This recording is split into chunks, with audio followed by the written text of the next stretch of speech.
আসসালামু আলাইকুম রহমতুল্লাহি ওয়া বারাকাতুহু। দর্শক, কিছুদিন আগে এত পরিমাণ গরম পড়ছিল, তাপদাহ চলছিল, মানে জীবন বেঁচে থাকা বা বেঁচে থাকতে অনেক কষ্ট। আমরা এইগুলি স্টপ করলাম, এমন অবস্থা, পরিবেশ পরিস্থিতি। আপনারা দেখতে পাচ্ছেন আকাশের অবস্থা অনেক নরমাল। 5 থেকে 10 মিনিট পানি হয়েছে, আল্লাহ রহমত নাজিল হয়েছে, দেখতে পাচ্ছেন সমগ্র পৃথিবী ঠান্ডা হয়ে গেছে। আল্লাহ ইচ্ছা করলে পৃথিবীর মানুষকে তাপ দিয়ে, কিছুক্ষণ তাপ দিয়ে পৃথিবীর মানুষকে ধ্বংস করে দিতে পারে। তারপরে মানুষ দেখেন আল্লাহ গুলামি এবং দাসত্ব থেকে দূরে থাকে।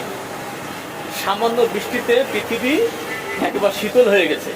সামান্য গরমে মনে করেন যে আমাদের জীবন প্রায় যায় আসে, এরকম পরিবেশ পরিস্থিতি তৈরি হয়। তো সবাই সুস্থ থাকেন, ভালো থাকেন। আল্লাহ রহমত যেন আমাদের প্রতি এরকম নাজিল হয়।